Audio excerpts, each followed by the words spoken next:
estamos de volta aqui. General Girão se encontra na linha. General, boa tarde. Boa tarde, boa tarde, boa tarde. Estamos aqui ouvindo vocês aí nesse friozinho aqui do Brasil. General, obrigado pela atenção de nos conceder essa entrevista. Já fazia tempo que a gente precisava bater um papo, dar uma satisfação aqui aos nossos ouvintes. Vamos aproveitar a oportunidade. A primeira pergunta que eu gostaria de fazer ao senhor é o seguinte: qual a sua leitura sobre o artigo 142 da Constituição Federal? O senhor acha que as Forças Armadas são poder moderador do Brasil? Não, veja, não existe essa história de poder moderador. As Forças Armadas, elas fazem parte de um instrumento de Estado. As Forças Armadas são um instrumento que o Estado dispõe, tá certo? Para, conforme a Constituição, para garantirem a defesa do país em relação a ameaças externas e garantirem a lei e a ordem em função de problemas internos.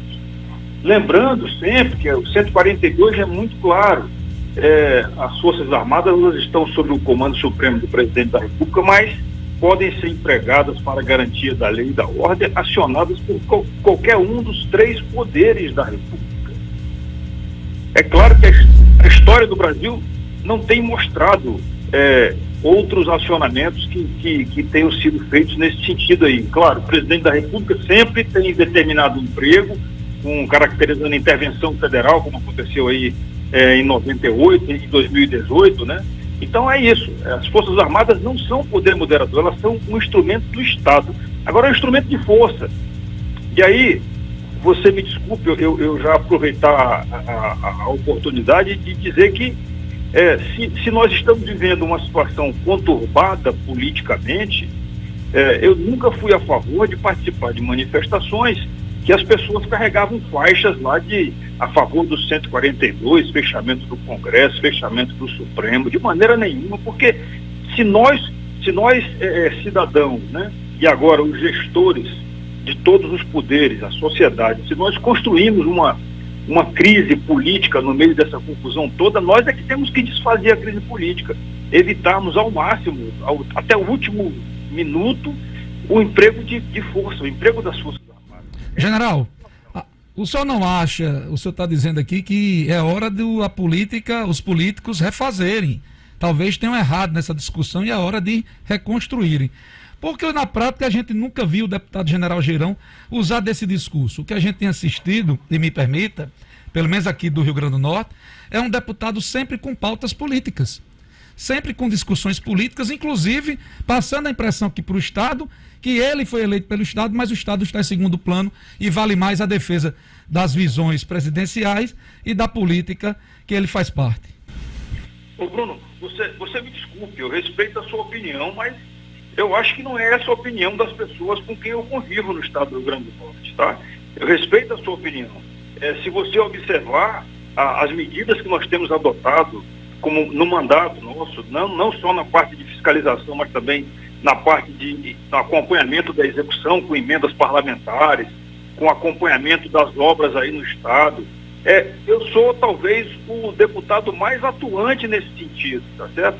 Então, me desculpe se eu sou ainda criticado, porque eu coloquei recursos para a saúde, recursos de um montante muito pequeno para 2 hospitais e uma unidade que vai fazer a implantação aí de um centro de ecoterapia aí em Natal, aí no Rio Grande do Norte. Então, se eu sou criticado por isso daí, eu coloquei 21 milhões, só no final do ano passado foram 21 milhões de emendas. Esse ano, mais 15 milhões para a reta Tabajara, mais outros 15 milhões mais ou menos de emendas individuais colocadas somente no Estado. Então, se você está dizendo isso, mais uma vez eu digo, eu respeito a sua posição, mas eu não concordo, eu discordo totalmente dela, porque eu tenho sim brigado. Agora, eu sou da base de apoio do presidente Bolsonaro.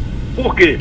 Porque a gente enxergou que desde o começo nós iríamos ter um governo de Estado totalmente desvirtuado, e vocês viram aí, alguns setores da imprensa criticaram essa invenção do consórcio do Nordeste. Agora está fazendo tic-tac no colo de muita gente que apoiou esse consórcio do Nordeste, né? Nós somos enganados. Foi uma lorota criada aí para enganar todo mundo, dizendo que teriam força lá no exterior, venderiam a imagem do Estado lá para coisa. Não foi nada, cara. Vocês estão vendo agora, ainda bem que o Ministério Público está investigando, o federal, né? O federal resolveu investigar. Deputado, é o direito do senhor discordar, e o bom da gente é isso, é eu poder... Eu tenho feito críticas ao senhor, deixo claro isso aqui, porque é importante a gente ser transparente. Se o senhor... E tenho acompanhado suas emendas, e não iria nem falar naqueles 400 mil que o senhor liberou ano passado para as duas instituições de São Paulo e para a instituição de Brasília, porque eu acho aquele assunto vencido. Mas como o senhor tocou no assunto, o senhor precisa, no mínimo, melhorar a comunicação do senhor urgentemente, porque essa emenda do senhor, dos 400 mil reais, para as duas instituições de São Paulo e para a instituição de Brasília, é o que pegou na sociedade. Por exemplo, o senhor tem uma emenda para a reta Tabajara, é verdade, está no bloco do BG, a liberação. O senhor foi lá acompanhar. Talvez seja uma das mais importantes, mas a sociedade não está ciente disso, deputado. Porque a gente só tem visto o senhor, inclusive nos seus canais, o senhor preste atenção, são com pautas políticas nacionais.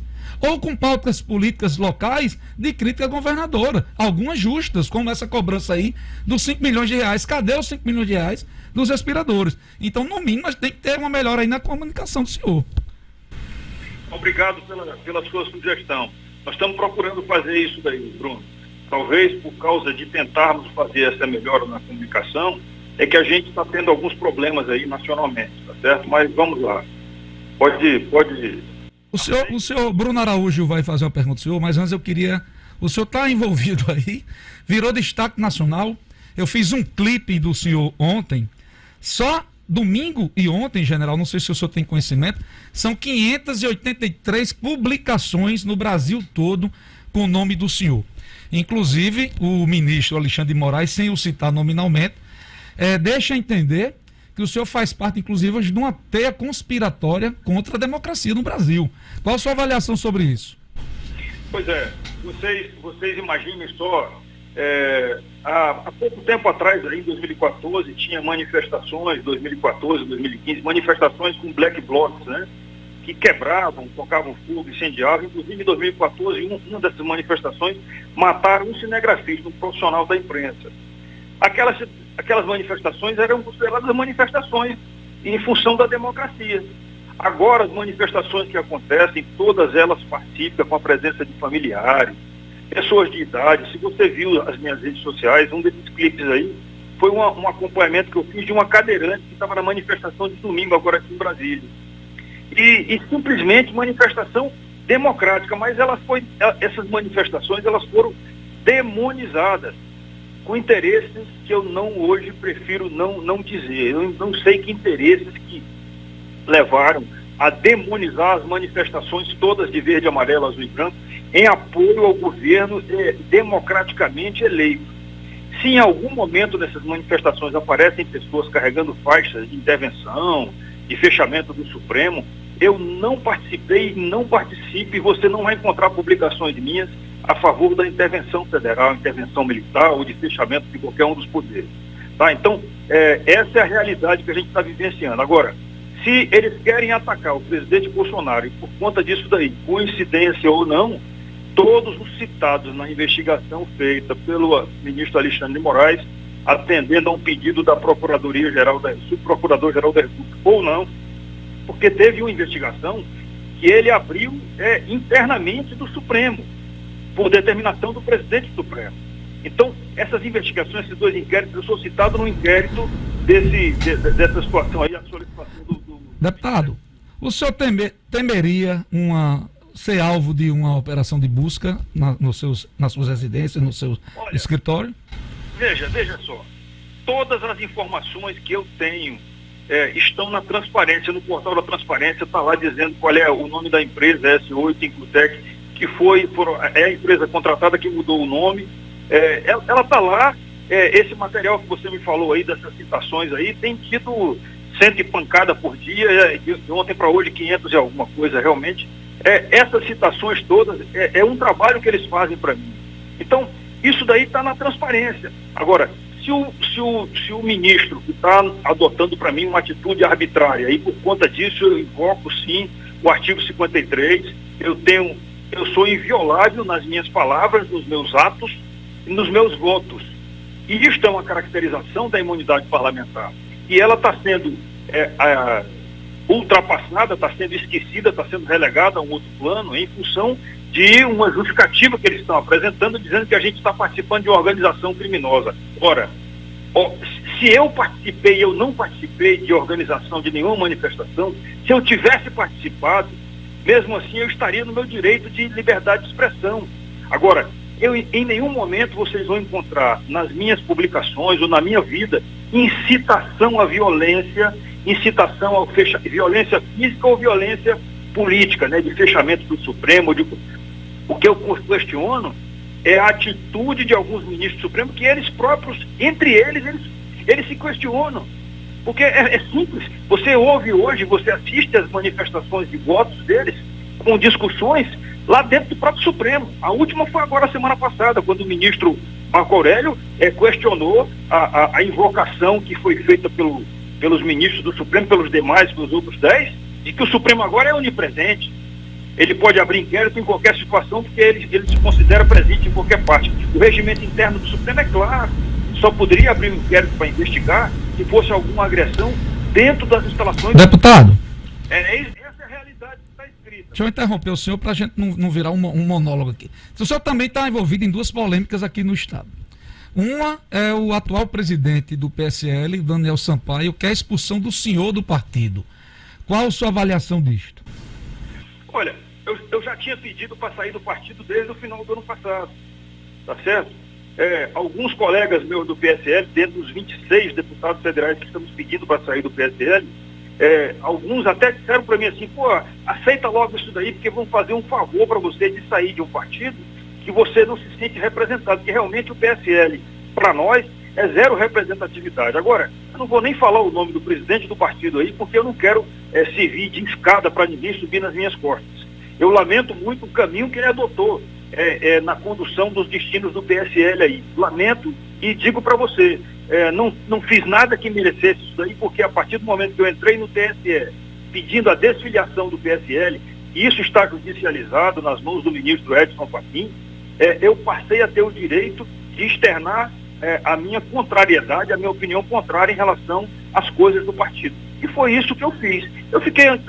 Eu andei calado durante muito tempo porque realmente não me interessava. Eu estava procurando era construir pautas positivas. Ficar falando mal da gestão do PSL não era o caso. Deputado, a outra pauta que tem deixado o senhor mal aqui, pelo menos nas redes sociais, primeiro saber se realmente essa indicação para o diretor do IFRN coube ao senhor ou não, né? E se coube ao senhor, se não tinha sido o momento de tentar um consenso, porque a instituição está parada praticamente há 30 dias. Olha, essas ações aí do MEC, eu vou transformar o que você me perguntou de uma outra maneira. Houve uma consulta no IFRN, essa consulta teve um problema na consulta, porque tanto que o MEC cobrou as informações do próprio IFRN e as respostas recebidas pelo MEC não foram satisfatórias. Houve uma busca de assessoria jurídica dentro do próprio MEC. Eu estou falando isso daí, o que eu soube em relação ao que aconteceu, tá? Então, o assessor jurídico do MEC falou para o ministro que não era, escreveu isso daí, isso está escrito, que não era legal a nomeação de um reitor que tinha sido o primeiro colocado, ou o segundo colocado, ou o terceiro colocado numa consulta, já que havia uma pendência de um processo administrativo disciplinar. Isso foi um procedimento deles, interno do MEC. Eu só fiquei sabendo quando me ligaram, e devem ter ligado para outros deputados também, não sei, não fui atrás porque eu não estou investigando isso. E ligaram para mim e perguntaram se eu tinha alguém que eu conhecesse que preenchesse os pré-requisitos para ser nomeado reitor pro tempore. E eu conheci o professor Josué, como conheci outros também. Só que os outros que eu conhecia participaram do processo de consulta, tá certo? E aí eu disse assim, eu conheço o professor Josué. O contato foi feito entre eles, eu não tive intervenção nenhuma, interferência nenhuma. Eu não sei se outros deputados também indicaram a mesma pessoa que eu indiquei, mas acabou que essa pessoa foi nomeada reitor pro tempore. E eu lamento que o Instituto Federal tenha sido politizado desse jeito, tá certo? Infelizmente, depois que você souber o que aconteceu lá dentro, você olha assim e diz, meu Deus, as coisas não podem acontecer desse jeito. A gente tem que fazer com que a democracia exista também dentro das universidades, dentro dos institutos federais, dentro de todas as instituições de Estado que a gente conhece. Deputado, Bruno Araújo vai lhe fazer uma pergunta. Boa tarde, deputado. Na verdade, são duas. Uma, inclusive, insistindo um pouco no assunto que o senhor acabou tratando de passagem. A Procuradoria-Geral da República autorizou uma investigação que aponta que dinheiro de verba parlamentar teria sido utilizado para financiar movimentações antidemocráticas. O senhor teria sido, inclusive, um dos citados dentre os 4 parlamentares. O maior doador, né? E o maior doador dentre os 4. O senhor nega que tenha havido qualquer tipo de uso desse recurso com esse fim? E segundo, como é que o senhor avalia esse episódio em que o Queiroz foi preso na casa do advogado Frederico Assef, advogado de integrantes da família Bolsonaro? Olha, a situação do Queiroz é uma situação que tem que ser resolvida pela justiça, ouvindo esse cara. Quanto mais cedo que for resolvido isso aí, melhor para todos nós, porque realmente enche a paciência da gente você ficar ouvindo cobranças em relação à situação. Lembrando que ele não era foragido da justiça, não existia nem mandado de prisão aberto contra ele. Eu espero que seja investigado, e eu espero que seja investigado tudo. Todas as rachadinhas que aconteceram, sim ou não, elas sejam esclarecidas, porque realmente é um absurdo esse tipo de situação acontecer dentro de gabinetes aí, políticos, qualquer que sejam eles, vereador, deputado estadual, federal, o que for. Tá? Agora vamos lá. A Procuradoria-Geral, quando me acusou, quando ela está nesse processo de investigação aí, eu não sou nem indiciado ainda, foi uma abertura solicitada ao Supremo. Então, essa investigação que está acontecendo, ela é de uma injustiça tamanha, porque isso está dentro da legalidade que a Câmara dos Deputados permite, que a gente contrate empresa para fazer a divulgação da atividade parlamentar. Então, eu contratei essa empresa desde dezembro do ano passado. Essa empresa, na verdade, nem era uma coisa ligada aí ao Aliança, quiseram fazer a vinculação do Aliança, não tem nada disso. Então, eles já trabalham para nós desde dezembro do ano passado.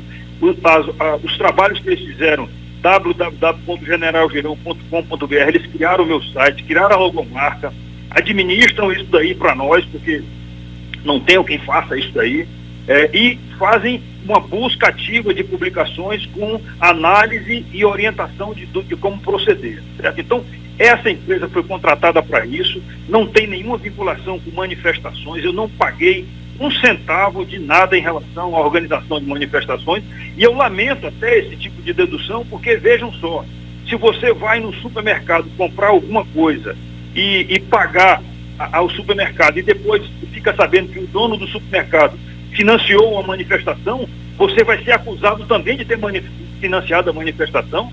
Isso é um absurdo.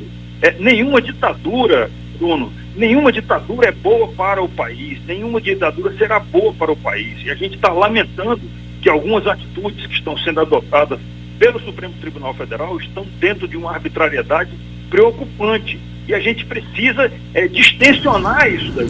Eu tenho sentido que o presidente Bolsonaro tem tentado fazer isso. Não está fácil. Deputado, eu queria fazer uma última pergunta, pelo menos da minha parte. Ontem e recorrentemente eu tenho visto algumas ferramentas que fazem monitoramento de uso de robôs para propagação de determinados temas, de hashtags em redes sociais. E ontem, por exemplo, surgiu uma com mais de 2.000 robôs levantando a hashtag fechado com Bolsonaro 2026. E tem sido muito atribuída à base bolsonarista a utilização não só de robôs, como a propagação de fake news. Como o senhor avalia essa atribuição? O senhor acha justa? Acha que as pessoas estão vendo de forma equivocada? Não existe? Como é que o senhor avalia essa situação, sabendo que em muitos casos a gente tem visto isso concretamente? Pois é, você está vendo isso daí concretamente. Eu não participo desse tipo de situação. Quando eu subo no meu Twitter uma hashtag, é porque a gente está fazendo uma mobilização dentro de um princípio legal, tá certo? Uma rede social. Ninguém está estimulando ou incentivando nada. Agora, você dizer, estou fechado com o Bolsonaro 2026, eu não fiz essa daí não. Eu tenho feito, estou fechado com o Bolsonaro, porque eu acho que a gente tem que sim apoiar um governo eleito democraticamente, tá certo? E com certeza absoluta, se alguém está fazendo isso daí com impulsionamento, da cabeça de cada um. Você não vai ver isso daí nas minhas publicações. De maneira nenhuma você vai ver impulsionamento, até porque eu não pago impulsionamento. Eu nunca paguei. E por isso eu tenho as minhas redes sociais aí com um efetivo, né, de seguidores aí, que é considerado razoável.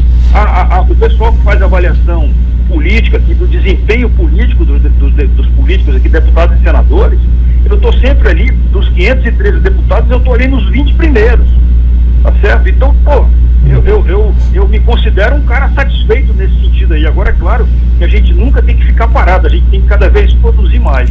Agora, um dos instrumentos que você pode produzir é você fazer publicações, sim, publicações positivas, publicações de críticas nas redes sociais. Deputado. Se você entrar nas minhas redes sociais, @General Girão, vocês vão ver isso aí. Deputado, deixa eu agradecer a participação do senhor, respondeu tudo que perguntamos. E a gente aqui assusta, mas não morde não. Quando estiver por aqui, apareça aqui nos estúdios, viu? Um abraço grande. Pô, se vocês morderem, vocês estão vacinados. Então... Um abraço, deputado. Muito obrigado. Passe, por favor. Vamos ser democratas, é importante isso. Obrigado. Sempre, sempre. Democracia sempre. Um abraço grande.